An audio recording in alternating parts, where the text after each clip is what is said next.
کہا کہ حضور آپ کے پاس آئے ہیں، ہم کو آپ اپنا آستانہ پر جگہ دے دیجئے، ہم بالکل ارادہ بنا کے آئے ہیں۔ بہت دیر تک چپ رہے، اچانک آنکھ کھولے، بولے کہ سب کچھ چھوڑنا پڑے گا۔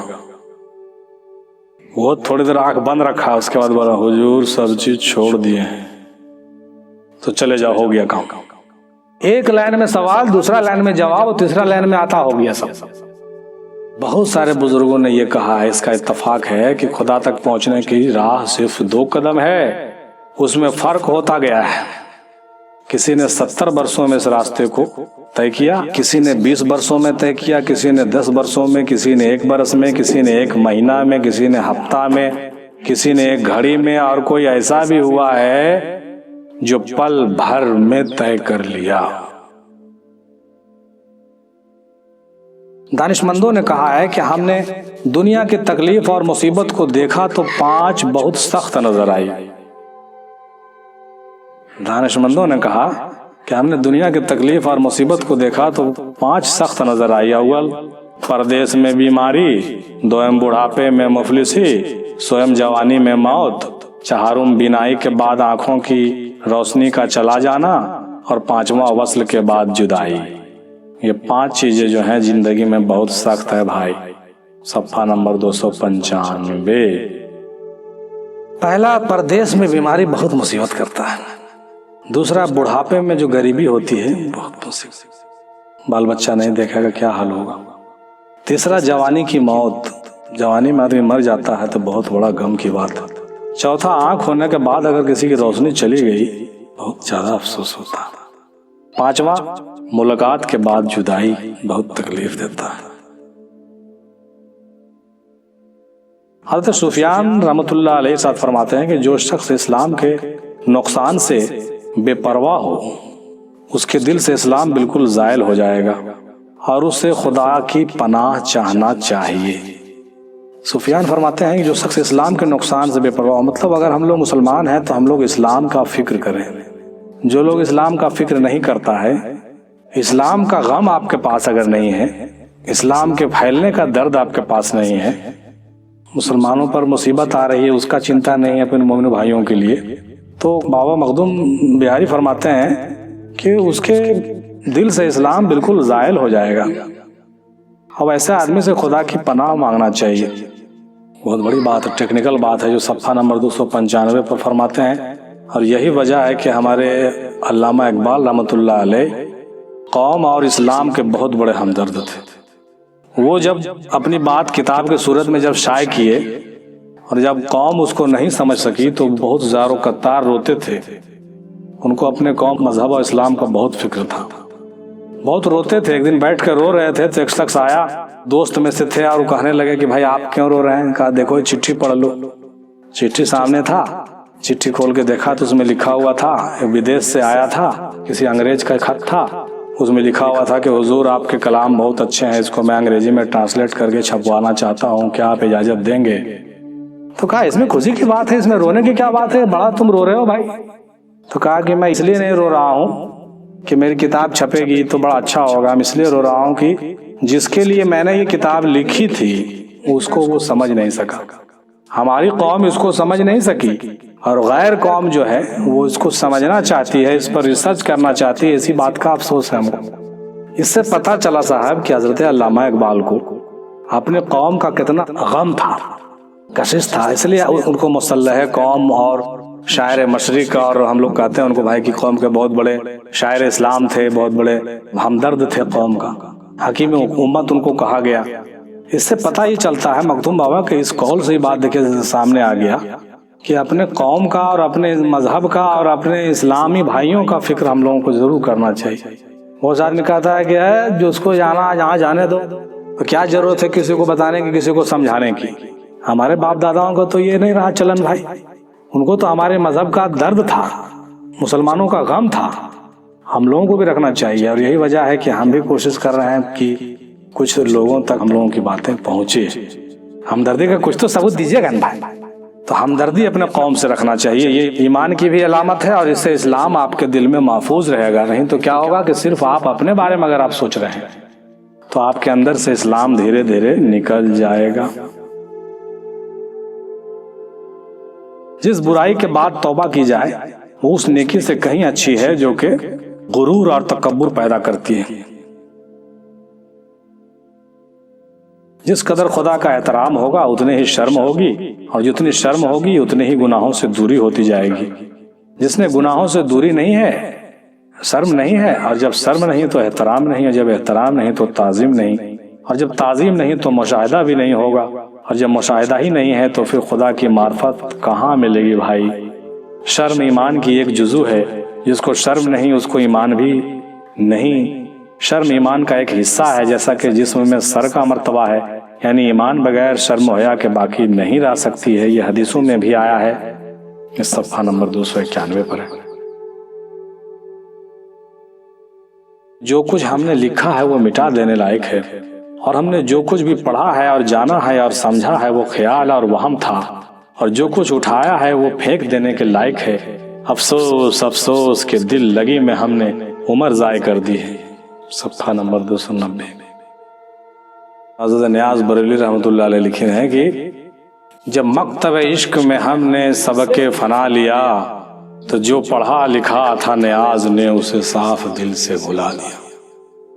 مطلب جتنا بھی ہم لوگ پڑھے ہیں سب کو بھلا دیجیے، کچھ بھی یاد رکھنے کی ضرورت نہیں۔ مطلب جو یاد رکھنے کی چیز ہے اس کو رکھ لیجیے، باقی چیزوں کو بھلا دیجیے۔ کہتے تھے مخدوم بابا دوسری مکتوب میں لکھے ہیں کہیں کہیں کہ جب تم نمازیں پڑھ لیا کرو تو توبہ کیا کرو اور سوچو کہ ہم نے کچھ گناہ کیا ہے۔ ہم نے کوئی بھی اچھا برا کام کر کے تو توبہ کرتے ہو نا، اسی طریقے سے کوئی اچھا بھی کام کرو تو توبہ کرو کہ تم نے گناہ کیا ہے۔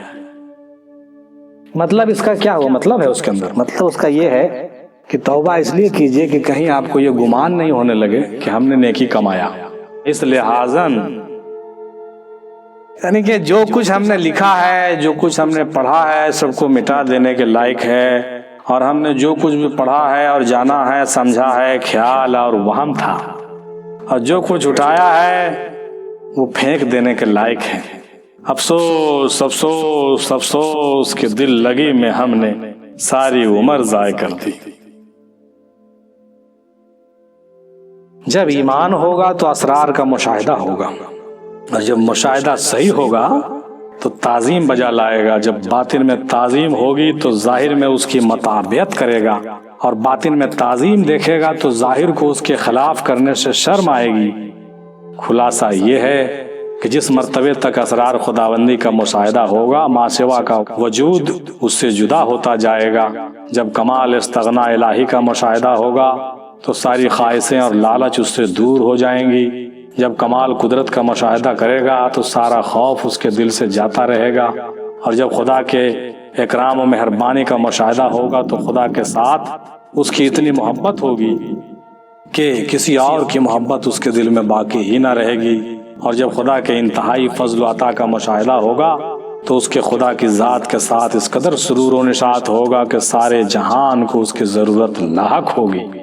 اور جب خدا کی بخشش و کرم کا مشاہدہ ہوگا تو احوال و افعال کو دیکھنے کی طاقت اس کے وجود میں باقی نہ رہے گی، اور جب خدا کے قہر کا مشاہدہ ہوگا تو ساری عقل و سمجھ اس کے دل و دماغ سے نکل جائے گی، اور جب خدا کے کاموں کی بے سببی کا مطالعہ کرے گا تو اس کو اپنی کسی کام پر بھروسہ نہ رہے گا، اور جب اس کی بزرگی اور جلال کا مشاہدہ ہوگا تو اس کو بے تعلقی کا خوف و ہراس ایسا ہوگا کہ اس کو کسی طرح قرار و آرام حاصل نہ ہو سکے گا۔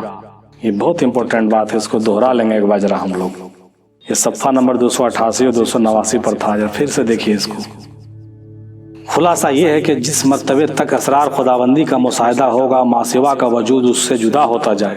جب کمال استغنا الہی کا مشاہدہ ہوگا تو ساری خواہشیں اور لالچ اس سے دور ہو جائے گی۔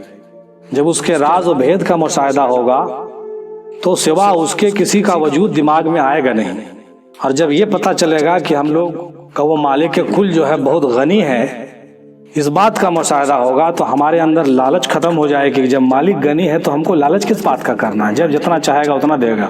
اور جب کمال قدرت کا مشاہدہ ہوگا، اس کے طاقت و قوت کا مشاہدہ ہوگا تو خوف ہمارے دل سے چلا جائے گا کہ بھائی وہ سب سے بڑا طاقت والا ہے تو خوف کس بات کا ہے۔ اور جب خدا کے اکرام اور مہربانی کا مشاہدہ ہوگا، جب ہم یہ سمجھیں گے کہ وہ کرم کرنے والا اور وہ بہت مہربانی کرنے والا ہے، تو محبت ہماری بڑھے گی اس سے، ہے نا بھائی؟ اور کسی کی محبت پھر وہاں پر جگہ نہیں لے گی، یہ بات ہو جائے گی۔ اور جب خدا کے انتہائی فضل و عطا کا مشاہدہ ہوگا، جب اس کے فضل و کرم کا مشاہدہ ہوگا، تو کیا ہوگا کہ اس کی ذات اور اس کے سرور کا ہم کو جو ہے بڑا مزہ آئے گا کہ بھائی وہ اسی کا ہے معاملہ، سارا کسی اور کا نہیں ہے۔ سارے جہان کو اس کی ضرورت لاحق ہوگی۔ جب ایسا بن جائیے گا تو آپ کی ضرورت جو ہے، سماج کو آپ کی ضرورت ہوگی، سماج کو لگے گا کہ آپ کی ضرورت ہے۔ اسی میں آگے بڑھا کے پھر لکھے ہیں کہ جب ایسا ہو جائے گا تو احوال و افعال کو دیکھنے کی طاقت اس کے وجود میں باقی نہ رہے گی۔ اور جب خدا کے قہر کا مشاہدہ ہوگا، جب دیکھیے گا کہ وہ قہر والا ہے، تو ساری عقل و سمجھ اس کے دل و دماغ سے نکل جائے گی۔ جب اس کے قہر سے ڈرنا شروع کیجیے گا تو دماغ زیادہ لگانا بند کر دیجیے گا۔ کتنا دماغ لگائیے گا، جب وہ قہر کرے گا تو کوئی مائے کا لال نہیں ہے جو آپ کو بچا لے کسی چیز سے، سمجھ لیجیے ہاں۔ اور جب خدا کے کاموں میں بے سببی کا مطالعہ کیجیے گا، مطلب یہ لگے گا کہ اس کا کام بغیر سبب کا ہوتا ہے، تو کیا ہوگا؟ تو اس کو اپنے کسی کام پر پھر بھروسہ رہے گا نہیں رہے گا۔ جب ہم دیکھیں گے کہ بغیر کیے ہوئے یہ ہو جاتا ہے جو کر کے نہیں ہوتا ہے، جس کو ہم کرتے ہیں وہ نہیں ہوتا ہے، اور جس کو ہم نہیں کرتے ہیں وہ ہو جاتا ہے، تب جا کر کے یہ مشاہدہ جب ہوگا تب آپ کی ایمان اور یقین کا جو ہے پختگی بہت بڑھے گا۔ اس کی بزرگی اور جلال کا مشاہدہ ہوگا صاحب، تو اس کو بے تعلقی کا خوف و ہراس ایسا ہوگا کہ اس کو کسی طرح قرار و آرام حاصل اس کے بغیر نہیں ہو سکے گا۔ اور یہ وہ مقام ہو جائے گا کہ جہان کو پھر آپ کی ضرورت ہوگی۔ جب یہ ساری چیزوں کا مشاہدہ آپ کر لیں گے تب لوگ آپ سے استفادہ کرنا شروع کریں گے، اور لوگوں کے اندر آپ وہ چیز ڈائیورٹ کرنا شروع کریں گے جو اس کا میسج ہے۔ کلمہ اور ایمان کی جو حقیقتیں ہیں وہ چیزیں آپ لوگوں کو ٹرانسفر کرنے والے ہو جاتے ہیں، اور اس میں جو ہے سمجھ بوجھ پیدا ہوتی ہے۔ صفحہ نمبر 288 پر تھا مکتوبات صدی میں۔ وآخر دعوانا الحمدللہ رب العالمین برحمتک یا ارحم الراحمین بحق لا الہ الا اللہ محمد الرسول اللہ۔